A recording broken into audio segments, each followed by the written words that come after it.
सवारियों को उनकी मंजिल तक पहुंचाने वाली बस कितनी फिट है, बसों में बैठने वाले यात्री कितने सेफ है।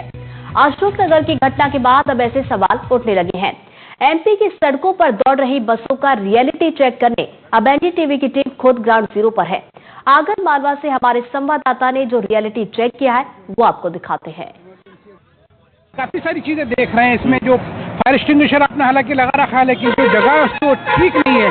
इमरजेंसी में जरूरत पड़ी तो संकट आ सकता है। इमरजेंसी में जरूरत पड़े हम खुद निकाल के सतर्क रहते हैं ऐसे। अच्छा, लेकिन फर्स्ट एड मेडिकल बॉक्स नहीं है, आपका जो इमरजेंसी एग्जिट नहीं है, तो उसके लिए आप क्या करेंगे? उसके लिए तो हमारे जगह जगह गांव में चलती कोई दिक्कत ही नहीं आती है। वैसे भी ये नई गाड़ी चालू, नई गाड़ी लोडिंग के भी रूप में इस्तेमाल हो रहा है। काफी सारा माल, छोटे बक्से तो मेडिकल के बक्से हैं, मेडिकल के और टोस के बक्से वो तो लोडिंग वाली। तो उनका अपना एक तर्क है हालांकि, और दूसरी गाड़ियाँ भी यहाँ पे संचालित हो रही है।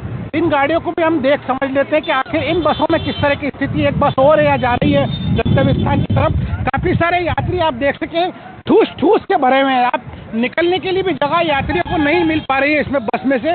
और इस बस के अंदर की स्थिति क्या है, अगर कोई हादसा अगर हो जाता है खुदा ना खास्ता, तो यात्री किस तरह से निपटेंगे आप देख सकते हैं। इस तरह से यात्री भरे जाते हैं और अंदर क्या स्थिति होगी हम जान समझ। आप यात्रा करके आ रहे हैं अभी? कहाँ से आए हैं? मैं उज्जैन से आ रहा हूँ। उज्जैन से आ रहे हैं, तो आपको क्या दिखा है इसमें? कोई इमरजेंसी एग्जिट है या फायर एक्सटिंग्विशर कुछ तरह का कुछ?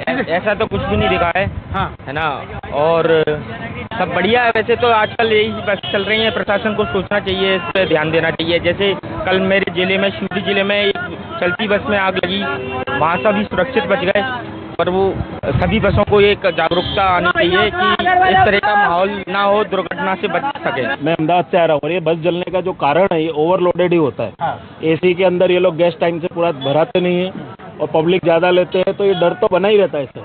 और ये तो दूर करना बहुत जरूरी है। जैसा वर्ल्ड में कई कंट्रियों में इसलिए बंद कर दिए गए हैं, तो भले बंद नहीं करे पर कम से कम लिमिटेशंस तो रखें। 10 की कैपेसिटी नहीं है इसमें इमरजेंसी। और दूसरा क्या करते हैं लोग, मॉडिफिकेशन कर देते हैं बस का। पुरानी बस को ही नया कलर करके बाजार में रख देते हैं। लोगों को लगती है नहीं है, लगती होती पुरानी है, फिटनेस नहीं है, इसलिए बस से व्यवहारिक है। तो इसमें पब्लिक तो मरना ही है ना सर। हम तो कहते हैं कि कम से कम पब्लिक उतनी रखो जितनी आप कैपेसिटी है। एडमिनिस्ट्रेशन का कितना जिम्मेदार? सर एडमिनिस्ट्रेशन ही जिम्मेदार है ना, आरटीओ डिपार्टमेंट ही इसके लिए जिम्मेदार है। आरटीओ अगर इसको फिटनेस सर्टिफिकेट देता है, पीयूसी देता है, क्या मतलब है? सब टोटली जिम्मेदारी तो सरकार की है। तो बड़ा सवाल यहाँ पर यात्रियों की तरफ से है। जो आरटीओ डिपार्टमेंट है वो अपना काम मुस्तैदी से नहीं कर पा रहा है, तो जो यात्री है पूरी तरह से खतरे में अपनी यात्राएं करते हैं। एक संचालक भैया शायद एजेंट है, भैया काफी सारे यात्री रहते हैं, शिकायतें की उन्होंने, बात करना नहीं चाहते हैं। आप क्या ड्राइवर है? तो ये स्थिति है कि बस के जो संचालक है, ड्राइवर है, कंडक्टर, वो किसी तरह से बात नहीं करना चाहते, अपनी कमियों को छुपाते रहते हैं। हालांकि ये बात सवाल जरूर है कि जो खतरा यात्रियों के ऊपर उसका है, उसके लिए जिम्मेदार कौन होगा? अगर कोई दुर्घटनाएं हो जाती है, कुछ घटनाएं हो जाती है, कुछ हादसे हो जाते हैं, उसके लिए जिम्मेदार कौन होगा? ये सवाल जरूर है। हालांकि जो प्रशासनिक व्यवस्था है समय समय पर वो कार्रवाई करने के लिए कुछ न कुछ करते हैं, लेकिन वो तब होती है जब कोई घटना हो जाती है। उसके बाद अगर समय रहते कोई कार्रवाई हो जाए तो शायद कोई घटना ना हो। आगर मालवा से कैमरा सहयोगी सुमित जादव के साथ जफर मुल्तानी, एनडीटीवी। राजधानी के